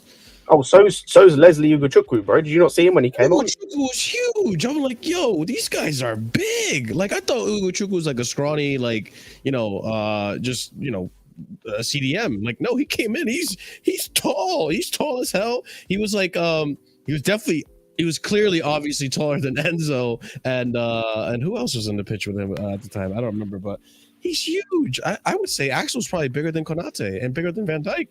Like, there's some big boys there, bro. Like, Jesus Christ. I think he's like an inch. He's like an inch shorter than Van Dijk, but like, you know, it's very comparable. You know, he's not doing too badly in that department. Yeah, I think another player too that I gotta say did impress me was Caldwell. Caldwell had some good moments today. Good passing. Good, like he has a good vision on him. Bro, his pass to the next level as for a centre back, it's unreal. Yeah, and then he had some good moments too defensively. I gotta give him that as well. Actually, I just found this. We got some stats here from today's game on Chilwell. Well, let's see what we think about this. Let me pull this up right now. Boom. And boom. There we go. All right. Ben Chilwell's stats against Liverpool: 1 assist, accurate passes, 42 out of 49. Chances created 1, tackles 1. Wow. Recovery 7, ground duels 1, 5 out of 7. Successful dribbles 1 out of 1. I guess the accurate passing is the part that, you know, gets a little frustrating. Didn't do much. Doesn't look like he did much when it came to defensively. What annoys me about this, right, is this is a prime example for me why stats don't tell you the whole game. Because, bro, I watched the game and I can tell you now, because the way they paint this, by the way, is like the ground duels 1 and everything. That's decent, bro. He was terrible defensively. Like he was awful defensively. The thing with Chilwell that frustrates me is he gets beat easily with the 1-2. That's it. Like that's how you get past Chilwell, 1-2. No, I couldn't believe it when Kanate megged him. That was disgusting. Was it Kanate? I thought it was Trent. It was Kanate. It may have been Trent at another point, but both. Kanate definitely did it at least once. That was disgraceful. Yeah, I only created one chance. I thought Chilwell created like 2 or 3 chances. No, he was shit. I'm not saying he was good at Scott. I'm not saying he's good, but like I thought he created a couple more. Chilwell wasn't as effective on the left as Reece was effective on the right. The crosses that Reece was putting in, like he was being not effective, I should say, but like I felt like one of those crosses was eventually going to beat Van Dijk, and there was an opportunity that he did create Jackson one. Yeah, Jackson like was trying to do top bins on there, but he just it should have been an assist. Yeah, it should have been an assist, but like, yeah, there wasn't that much of that from Chilwell. The thing with Chilwell was like I feel like he was more attacking than he was trying to provide crosses on the left. Like we saw multiple times of Sterling over to Chilwell and Chilwell being the last man or being wide open on that left side that he just couldn't finish. Just didn't finish his chances, or we just pass it back and play it safe. I mean, this is the thing with Chilwell, though. Like he is like strikingly similar to Alonso now. Like besides the pace, like he's sort of I'm seeing it now. When he plays the wing back role, like he doesn't really offer much in build up. He kind of like hoofs it or passes it backwards. It's starting to become strikingly similar. Besides the pace. Mm-hmm. And the thing is, right. Is what cracks me up about the Chilwell performance is if that's Cucurella and that's the same performances, the whole fan base is cooking him. The whole fan base is cooking him for that performance. Sure. Because he was not good, especially as I said defensively, he was terrible. Offensively offered nothing really, I said, apart from the offside goal he scored and the one chance he might have created. Terrible, man. Terrible player. Yeah, I mean, we'll see. Like again, like hopefully he does improve. I mean, hopefully he's more consistent when he has his good games, like getting attacks done, like being effective in that. Because like with him, I don't expect him to be good defensively at this point now. So like I see what you're saying. Like as much as people don't want to admit it, I see what Scott is saying when there's the comparisons with Alonso. Obviously, Alonso was a lot slower. I think Alonso wasn't as good defensively. Maybe that's arguable even at this point, but. We'll see with Chilwell. I think it was an okay game. I'm not going to complain too much. I don't think he cost us the game. No. But I don't know who else to really talk. I think Mudryk probably should have. That's the other thing that annoys me though. Okay, this is something that annoys me about Chilwell. It seems that when Chilwell plays, Mudryk can't play on the left, and I do want to see Mudryk play a lot more. I think Mudryk would have been. But it's the same thing with Cucurella as well, though. It's not just a Chilwell thing. Cucurella can't do it either. You don't pass to him. Yeah. So how do we fit Mudryk to this game? How do we fit Mudryk? I don't know. This is why people that aren't like ignoring the issue at left back. This is why we're concerned because we have 2 left backs here that 2 senior options that have like major defects in one or 2 areas. Cucurella kind of a bit defective in both defensive and attacking. Chilwell defective defensively. It affects the way that the players ahead play, and it has a knock-on effect on the team. This is why, we were like this about Alonso because Alonso slowed us down as a team. It's the same thing. If you have a weak link, then you're going to suffer altogether. I mean, you do gotta admit though, Oliver. I think going into this season, I don't think any of us expected us to have to do anything at the left back.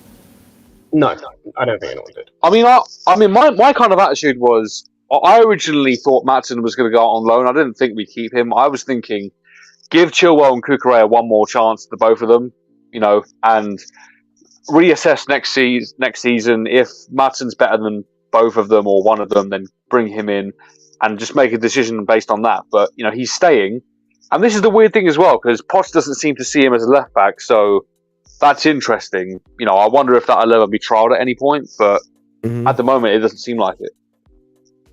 We got Enzo Fernandez stats right here. 117 touches, one big chance created, 2 key passes, 10 out of 11 accurate balls, the most in the game, which his long balls today were on point. on point.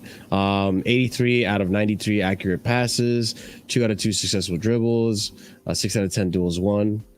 I think he won man of the match today for on Sky he did, yeah. You know On what I Sky, liked yeah. about as well today's event? It's not even just watching the game, like listen to watching or seeing everyone on Twitter, like the rivals as well. Like I'm seeing a lot of rivals praising him and wanting him in his team. Like they saw how good he was today, and that's what we need to do with Enzo. Play him as that forward.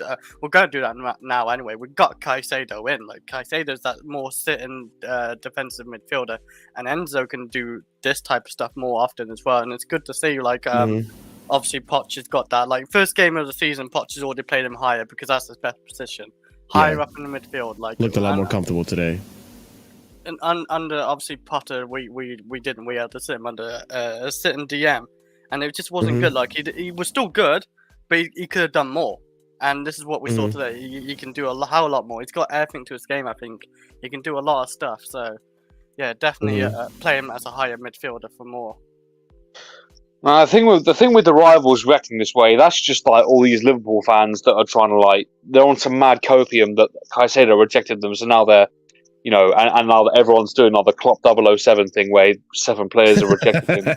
Like it's just some mad copium. They're trying to like convince themselves that he isn't a good player or that he's not worth the fee paid.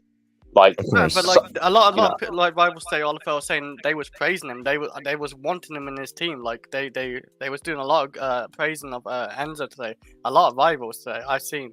Me and Kai was actually in Discord talking about it, and Kai was saying there's a lot of rivals, and I had a look because he was liking a bunch of them as well. So I've seen them all as well. Like a lot of rivals obviously are just appreciating how good he was today. Well, I did see a bit from some United fans because I seem to have read based on what they tweeted and all that back when Ralph Rangnick was the interim at United, that he actually told the United board to go and get Enzo when he was like, Enzo? Yeah, and I saw one tweet where it was like, oh, we could have had them for a combined 50 million. Now we've got Mason Mount, and yeah. But yeah, dude, he had a fantastic game, and I hope he keeps it up. And now that we have Caicedo, and Lavia, maybe, oh my God, like, unbelievable. I can't believe, honestly, like I have a lot of smoke for the Chelsea fan base tomorrow when we do the preview, because the amount of fucking disrespect that was put on Paul Winstanley, the amount of disrespect that was put on Boli, Egbali. I can't lie. The stuff on Paul Winstanley was merited. On the Caicedo deal.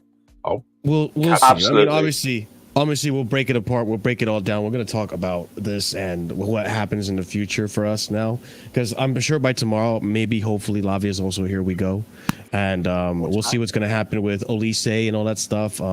There's a lot to talk about, but like, I gotta say, this window is becoming arguably like the best window.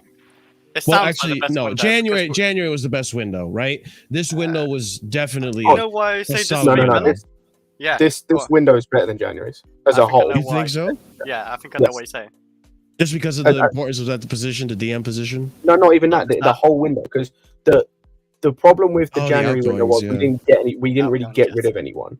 Like it was the outgoings was the issue. Like it was like a 9 out of 10 in terms of incomings. It was incredible, but we didn't get the outgoings right. Whereas with this window, if we get Caicedo and Lavia in now, and if we still manage, because I know we're looking at either Elise or Kudus, whatever. If say we get that in, even without them, to be fair, this is a perfect window. Like we've addressed every position that we need to.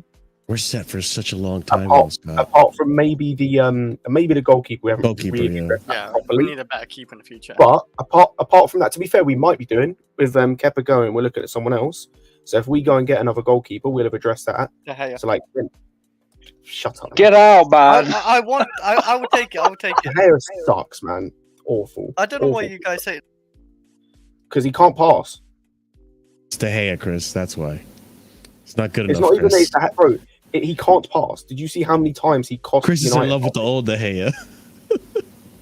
I think we all are, but he's not him anymore. You take my freedom of No, speech away. even the old De Gea couldn't really pass. I can't. No, but the old De Gea would make it up by being the best shot stopper in the world. Like he's not that guy anymore. last season he still had many great saves, but yes, he did make mistakes. He did make mistakes. I'm not denying that. Bro, he conceded a long shot in 15 seconds in the FA Cup final, man. Like, I can't remember that goal, but I remember it was a long shot. Gundogan. I can't remember how it looked. Yeah, you don't remember? Yeah, no, yeah, that was it. But that's a very hard save, though. It was more like United's defenders and midfielders not like tackling Gundogan or the other players, like, you know, like they it wasn't just like De Gea. If you go point out on De Gea, like they cut through like a hot knife through butter, like for that team then. Mm-hmm. But like I would take De Gea because like as long as the wage ain't too outrageous, he's not better than Sanchez at this point. We might as well have kept Mendy at that point, you know. No, Mendy, I don't know what happened to Mendy. Mendy fell off a cliff. So did De Gea. Oh my god! Wait, didn't De Gea get golden boot? Golden boot? How long ago though? No golden glove. No, last season. Golden glove? How long? long? He won the golden glove last season. Yeah, cool. Yeah. Again, Chris, my problem is not with his shot stopping. My problem has never been with his shot stopping. My problem is he can't pass a ball. Like, his kicking is very dodgy, I will admit. But I don't know. But as a keeper for free, Scott, like I don't know what other keeper we can get. Like we're gonna need another keeper, right? Mamarashvili. Alright, like if we can get him, like is it possible? Go get Navas on loan. I just don't see no. But Chris, do you really see? Oh, so that's where you draw the line. But David De Gea. Yes, I draw the line with Navas. Like we're not having Navas. Like he won't do it. Navas is better than De Gea though. On the ball, yeah, but no, not David. No, all round goalkeeper. Respect the Golden Glove last season. How about that? No, absolutely not. Chris, you realize Real Madrid could have gone for De Gea and they went for Kepa instead, right? Maybe they forgot about him. And Courtois is not like an elite kicking goalkeeper. Like they don't seek that from their goalkeeper. It's fine. That's what he does. They went for Kepa instead. The other like they wanted the age. Like we can like keep De Gea for like 2 years or whatever, like, and then he can go off somewhere again. No, I don't know. I just wouldn't mind if a favourite. And we can be happy. Wait, there's not a lot of Chelsea options. Richie boy. I know. This is Chris. I don't know. He loves De Gea for some reason. I do like De Gea a lot, but like it's like I don't know. I don't think he was that awful last season, but like his kicking was. I know that. Yeah, which is a big problem. So, I don't know. Poch just time to kick the ball, man. Just kick the ball up. Aside from that, though, like I think overall this window's looking fantastic. I'm excited to see what Enzo's going to do now that he has proper midfielders with him, and I'm actually excited to see what's going to develop from Santos and Gallagher from this as well. Because I think, well, okay, if the right price comes in for Gallagher, I'm pretty sure he's going. Same thing for Chalobah and same thing for Cucurella. I'm pretty sure they're going, but I don't mind. If Gallagher can play like he plays today and maybe improve on going forward the progressive passing, then I think Gallagher's going to do just fine. He's already doing better than Mount. He's already doing better than what we saw from Mount last season. All right, like I'm just saying that right now. So, and I don't know if Poch would have gotten the same result on Mount. And right now, Mount, the bar is quite low, quite low. Yeah, fair enough. But like, we're already seeing what Mount's doing at United. It's not been that impressive. It's been very lackluster with him. So, and we told people that would happen. We'll see. But this man, now you show up. But first things first, my apologies for I came in literally. Then the news came out, so I had to go outside. Yes. Yeah, go do your thing. You're going to talk about it tomorrow as well. That's the thing. But anyways. My apologies, that's what I'm saying. Yeah, it's all good. But I have to say this, guys. After today's game, how are we feeling about Thiago Silva? Because my opinion is I still hold what I said before. Let's see what's going to happen with him this season. Let's see how he's going to play this season. Today, he had a few little moments I was like, okay, but like, again, it's the first game of the season. It's a new team. It happens. Like, you know, there was some jitters in there. We after that, we got it out. But like today, he's showing me that he's still got it. So let's see at the end of the season if he's still the same guy. Because I get what people are saying. We can't depend on him, but at the same time, we have to play our strongest lineup. And if he happens to be in that strongest lineup, then we keep playing him, and then we assess how it looked the season how the season looks at the end of the season. And if he's still good, then maybe we give him another year. The thing is, like, playing him this season is like, if he's our best option this season, playing him is fine. We just need a succession plan. If we want to keep him, just in general, we need a succession plan. If we're going to keep him, we need an option in the bag Yeah. in case he has a massive fall off next season. If we're not going to keep him, then we need an option period because then we'll be losing a starter. So that's the only thing. We can't become over reliant. Yeah, Actually looked pretty good today think once if he you warmed AXEL up. Cole Oh, no, he looked good. It might be it. I would like to see, I interpreted the formation as a back three. I'd like to see how he is in the back four because I've never really watched the guy anyway. But it looked good. I'm not gonna judge him based on he's not playing in the back four. I've got confidence. He had good ball playing ability. He had some good tackles and scored the goal. Good instinct there. So and good in the air as well. It was all fine. Yeah. I think Thiago will play it. Sorry, Ahmed, but I was gonna say I think Thiago will definitely still play a fair amount of games, but you don't want him to still play every game like last season or the season before that. Not as much as that. He doesn't need to play that much, but he can still play like half of that or 3/4 of that. Not just as much, but I would say maybe 70%. And we do have a lot of good young centre backs coming in, like AXEL and sadly for finance. Is AXEL young? I don't think AXEL's young. I think AXEL's one of the more experienced. He's 25. That's a decent. He's one of the more experienced defenders we brought in, Chris. Yeah, but he's kind of he's not a youth. He's probably got at least 6 years to 8 years as a centre back. Good anyway. So, but keep Thiago Silva as long as you can, and as long as Thiago wants to stay at Chelsea as well, keep him as long as he's doing well, and I think keep him that. But I mean, if he's going to play like that, because he was keeping pace with Salah and Jota and all that. He was slide tackling Diaz. Those motherfuckers are fast. There's some I don't know what is Thiago. I think he's immortal. I really do. He's 30. What is he turning 39? Is he almost 39? Lads. Okay, chill out, lads.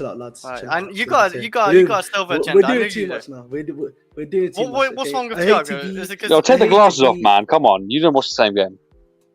Yeah. No. I'm Take actually those saying no. Liverpool Actually, tinted I'm glasses both off. about to both agree and disagree. I'm about to both agree and disagree. So my agreement would be yes, he's looked good in that game.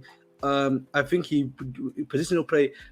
There's no doubt about it when it comes to Thiago. So positionally, he's good. That this comes from again the fact that he's such a good centre back. He understands the game. Yes, he understands he doesn't have the pace and everything, but he's able to positionally be very aware, in my opinion. But we also need to respectfully also understand that in this game we played a back three, not a back four, and we've seen in recent preseason games where he's been in a back four situation. Obviously, for this game, it seems that the back three was institutionalized for, and maybe because of the situation in midfield that we have, and also the idea that maybe Pochettino wanted to maybe play a bit more on the counter attack when he was playing against Liverpool, particularly with their hairline. So I just, again, with Thiago Silva, you're probably looking at phasing him out at the end of the day. This literally, DISASI got thrown into the woods today, if you're being honest, because of the fact we had to play that back three formation, and I think he did a good job as well. He improved in the game, grew into the game. But Thiago Silva, man, he's a good player. Don't get to, but he cannot work on the back four. I still refuse to. Can I argue that back three thing with you, Ahmed? Because Scott actually opened my eyes a bit more of that. Chilwell was a left winger today, and he was so up there a lot. We played a back four. Cole left back. In the second half we changed the formation. Yeah, I know. But you notice how high Chilwell was. He wasn't an ordinary even left wing back. He was a winger. I thought Carney was supposed to be the winger, but then I saw Chilwell there majority of the time. Carney's not a winger though. We knew Carney wasn't a winger. Sky Sports is lying to you. Well, bro. It said 4-3-3 and 3-4-3 for me. Sky Sports. No, but Sky Sports is lying to you. Sky Sports, don't listen to Sky Sports, bro. I don't really look at formations too hard because formation doesn't really define the formation and tactics. So what position do you think he was playing there? Was he playing as a number 10? You think? Who? Chilwell. No, Carney. I'm talking to Ahmed. Where do you think he was playing? He was playing as essentially like a box 8, in my opinion. Okay. That was my point with him. Yeah, but he was not playing. He was not playing the wing because Chilwell was literally playing as a wing back essentially, in my eyes. But listen, man. At the end of the day, man, Thiago Silva, guys. I know it's only one game. He was literally, I think, very well protected. I want to give a big shout out to Levi Cole, bro. Levi Cole was doing a lot of protection on the left hand side. I think DISASI eventually was doing good work on that side too. So he was kind of well protected, bro. At the end of the day, so that's what was allowing him to bring the best out of us. So I know I said this a while ago. And I still hold that this is not the last time that we're going to see a back three. I think with the players that you have in this team, a back three does suit them very well. We're talking players like James. We're talking players like Chilwell, who are going to be out-and-out starters. We're talking players like Thiago Silva, who's probably going to be back in this team frequently. I don't think we're gonna always go for a back four. I think once Caicedo is in the Chelsea blue, and we'll see what happens with Lavia if that actually happens.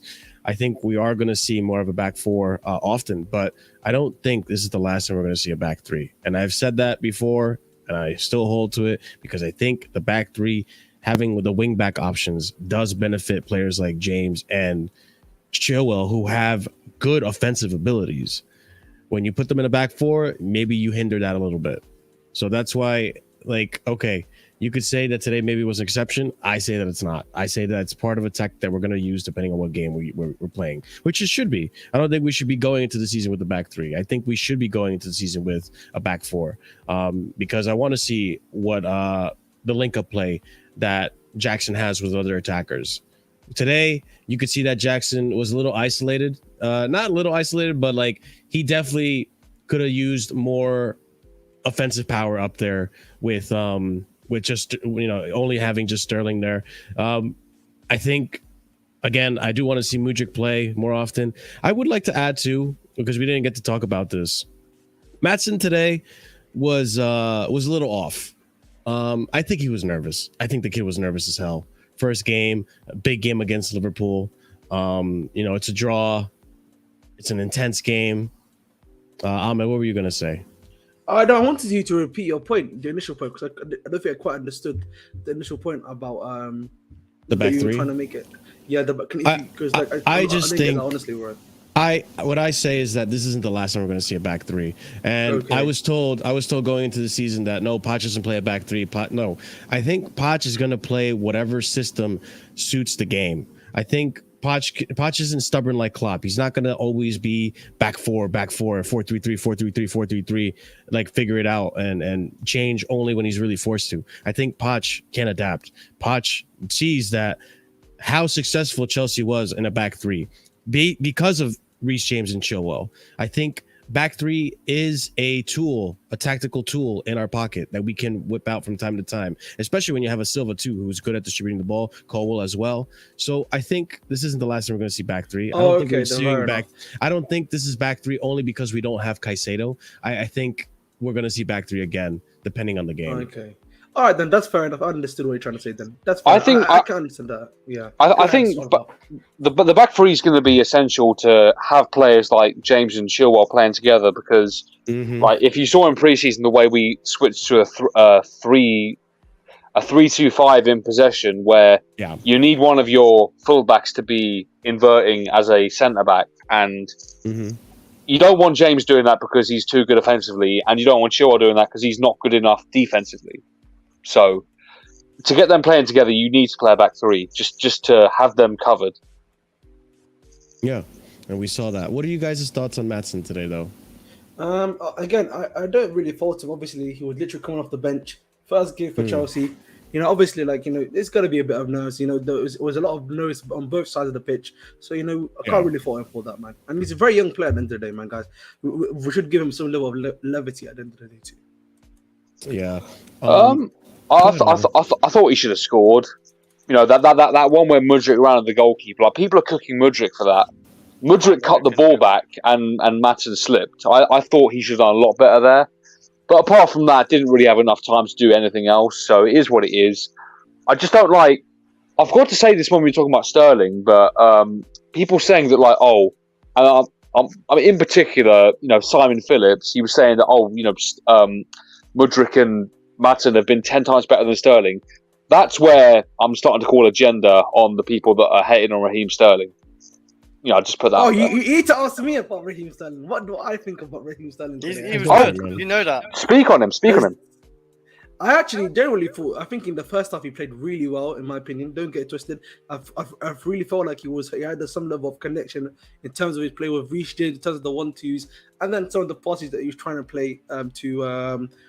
What's it called? Nicholas Jackson. I do feel like there was that thing where he was doing the byline thing, while he was passing through the byline. I really felt like he should have just squared it to the other side to Chilwell for him to shoot, which he never did, which really annoyed me, bro. That one annoyed me. But in the second half, it was a bit more quiet. Maybe that's because of the fitness levels and everything. But it is what it is, man. I'm looking forward to seeing some more from him because, as you know, again, I've maintained this when it comes to what's his name? Sterling. He's the older statesman now. He has to be the adult in the room and be able to lead by example. I think he stepped up today. I think he's catching up to the module, to the tactic. But I do want to see him more consistently. It could just be a one-off. You never know. Because what's our next game, boys? Is it West Ham? West Ham next Sunday. 4:30 p.m. Same as today. West Ham next Sunday. Enzo and Caicedo probably go cook that game as well. If we play like this and we didn't really have everyone, like with Caicedo and maybe Lavia as well, like it's not gonna look good for West Ham. They got Maguire in defence, and the cat kicker or something. Maguire's not even there yet, mate. I don't even know if that's. I don't think he's done yet. Yeah, I don't think he's done yet. And also, I think something that's about to happen is I think the wages thing is something that we need to consider in regards to that one too, bro. I'll be real, because like I don't know if he can agree terms in terms of wages for them too. So I would hold your horses on that one, to be honest. I actually watched the West Ham game against Bournemouth as one of the 3 o'clock kickoffs. That was a hard watch, man. It was a hard watch. I'll be real. It was a very hard watch. My God, I didn't watch any 3 p.m. kickoffs. Well, the main reason because UK don't like, not UK, Sky or whatever, don't even like. We have the blackout, yeah. We have the blackout, yeah. I wish I watched the Everton game against Fulham. Those highlights were. Bro, oh my God. No, Oliver, bro. I watched that game, man. That was a classic, bro. Everton were doing Chelsea, bro, in 4K Ultra HD. The difference was Mope was just Werner. Literally, Mope was committing crimes against football in the first half, bro. The chances he was missing were criminal. Chris, go watch the highlights, bro. It's crimes against football in that game. But and then Fulham score from their only shot in the game, like, pretty much. And one thing I want to point out, boys. One thing I do want to point out about this game, Anthony Taylor did a pretty decent job. Yeah, I told you guys, Anthony Taylor 4K Ultra HD from last season. Now he can't mess about when it comes to Chelsea games. He can't mess about when it comes to Chelsea games, bro. What is he? What really? I didn't know. Because he's got more eyes on him. There's so many eyes on him now. A lot of scrutiny. The fact that he's been outed by a lot of Chelsea players don't trust him when he does stuff for us as well. That's why, bro. It's just the blatant, obvious, stupid decisions he makes. It just seemed like he hated us. He probably still does, but Chris, I thought that when we had the handball that Jackson had, I thought he was going to give it. But that went to VAR, so it wasn't his decision. I was so shocked that it actually didn't end up being a penalty. Because, like, listen, I understand, like, his hands were up here. His hand was a bit further out to his shoulder, though. It wasn't, like on his chest. I know, like, if his hands weren't there, it was going to hit his chest anyways. But, like, I know his hands were up here. But when you look at the replay, you can kind of see, like, he kind of moved his... I think he was trying to move his hand. It's a bit natural. Like, because when you jump, when you go football, you don't jump like a fish. Like, just up, down, just your arms. You have no arms. Yeah, you don't jump like that. It's not natural. And, yeah, sometimes your hands do flick up a little bit. But he didn't, like, blatantly stick his hand out and, like, stop it. Like, but the thing is, he didn't make his body bigger. You know, his hands were within his body silhouette, and his elbows were tucked. So I'd call that a natural position, personally. And by the way, just on another thing, you know, Liverpool fans talking about dubious decisions, you know, that's quite mad if you ask me. They've won trophies against us because of dubious decisions. Yeah. So I mean, I'm happy. Yeah, Liverpool fans, don't get upset about it. Listen. You guys, if you guys clearly thought you were gonna win this, you would have had a lot more opportunities. You would have a lot more chances. Why are you showing me the chain? Liverpool, man, you got a chain. Yeah. I mean, I'm also seeing the graphic with like what's it called? Bowley's got Jurgen Klopp on the dog leash. Oh my God! Yeah, they're using the GTA San Andreas one. Yeah, the GTA thing. Yeah, I know exactly what you're talking about. I haven't seen that, but I can see it. Bro, I implore you, bro, to watch the beginning of my stream. I was literally running a balaclava in the middle of my stream. Yeah, we'll see. But like, obviously, like the Liverpool fans all upset, saying, "Oh, we would have won the game if we got that." Listen, if you have to depend on one decision to win you the game, maybe you didn't deserve to win the game then. All right, maybe you didn't deserve to win the game. Listen, we made so many chances. Allison clearly saved you guys from Jackson scoring. From all, like, there were so many times today where we should have fucking scored. We were so close. But Allison, being the world-class keeper he is, like, you got to call a spade a spade. He's a wonderful keeper. Wish we had him, but it is what it is. At the end of the day, we have what we got. But overall, like, I was nervous we were going to get that penalty, but it wasn't a penalty. Overall, I think that Anthony Taylor had a pretty decent game, and I was really impressed by that. Like, it's not very often I can say that. And Jurgen Klopp, you can hold it, bro. I just like the fact with Taylor that, you know, he actually stood up to the Liverpool players for once, because the Liverpool players, they, especially Robertson, they all just like moan at the referee. McAllister got a yellow for complaining. He got a yellow for asking to give another guy a yellow, and I'm just happy about that. Because, like, I'll be honest though, I'll be real though, that I think Gallagher probably should have got a yellow for that tackle. I think both of them should have. So you know, yeah. I'm not saying Gallagher was fine, but like McAllister deserved it, and you know, especially guys like Robertson, they just get in the referee's face and they actually scream at them, and they do nothing about it. It sets a really bad precedent. Can I just say quickly though? I think what's going on, like the way the amount of yellow cards that have been like, you know, thrown out, yeah. But after like 5 games of the Premier League games, bro, like a lot of players are not going to be able to be playing. Like we're going to be having a lot of suspensions if we're not careful, man. This is like the move like the NBA, what's it called? And the NBA team, NBA refs, they're just teeing up everyone and get out of here, quite literally. So the thing that does annoy me though, like they gave who got a yellow for being emotional or just getting angry at Anthony Taylor. Someone got a yellow for getting angry at Anthony Taylor. I think it was a Chelsea player. It may have been Enzo. But like I think it was. Yeah, it was. Yeah, I don't like that we're giving players yellows for getting emotional, and I don't think it was even that bad what Enzo was doing. Like, yes, if you're gonna get in the referee's face and like yell at him, and you know really get like if he can smell your breath, you're too close. So it's just like one of those like yeah, I get that a yellow, but like I think Enzo was just frustrated that he wasn't, you know, getting a foul and stuff, and he got a yellow for that. Like, it's just, I don't like that. They're doing it to the managers as well, if you haven't seen. Yeah. That's part of the game, though. Like, being emotional, getting angry, that's part of the game. Like, why are we, like, I get there's a threshold. I get that, but like that's where referees get paid. I think you know what it is though. You know what it is, Marshall. I think what's happened recently is that obviously you've seen like what's been happening to referees, the level of scrutiny they've been getting, and the level of abuse they've been getting as of recently. Sure. I think maybe part of the school of thought is that they're trying to maybe protect the referees a lot more. You know what I'm saying? Like, don't be doing that shit to the referees anymore. We need to like, give some level of respect to them, even if you do disagree with their school of thoughts. But I understand that at times we can all be emotional at times, bro. Especially if it's like a crazy decision, like a penalty or something else. Not Jose. He waits for a parking lot for the referee. I just think you've got to find some sort of balance, because this is what makes football enjoyable at the end of the day. But at the same time, you can't have like kids lower down in the pyramid and all that, and like at youth level, you can't have kids like learning these and thinking, oh, it's okay to run around like a maniac. You just can't accept. You can't have like just accept every decision the ref makes and like whatever. Like, no, I get it. Like, I think, for example, the McAllister moment where he got a yellow, and McAllister was trying to get in his face, and you literally had who was it? Van Dijk telling him, "Dude, back the fuck off." Like that. Yes, that merits a yellow. But Enzo getting upset, frustrated at the referee in that moment, kind of just throwing his hands up like, what the hell, ref? Like, I don't think that deserves a yellow. Like, there should be a threshold here. There should be a threshold, I believe. Like, because I agree. Like, I don't think these refs should be scrutinized like by the play. Like, the amount of scrutiny that they get from the players, it is a lot. So it does have to be like capped to a certain extent. But I don't know. It's one of those situations like I think we need to define the line here and then go from there, because the emotion is part of the sport. You shouldn't take that away or condone that. But at the same time, there is a line that does get crossed, that you do threaten the referee. And if you are threatening the referee in that sense, you need to be told like, this is not okay.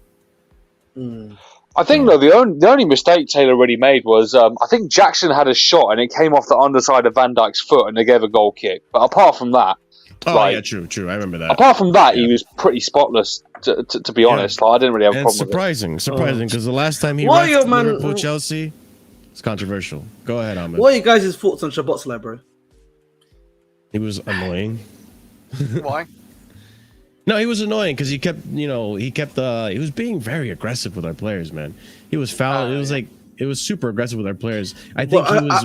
I feel I think he sorry was for him missing though, a because, lot. like, Yeah. no, I felt sorry for him because like he was doing a job. He was basically doing the Henderson job, but like he just didn't have someone behind him that was able to help him out. If you know what I mean, like a Fabinho. Mhm. So he wasn't able to, because I'm a big fan of Szoboszlai. Like the thing is, like I really feel like this is obviously, in particular in the attacking phase, he's Dudley. You know what I'm saying? But like Yeah. right now, he's not been able to be unlocked.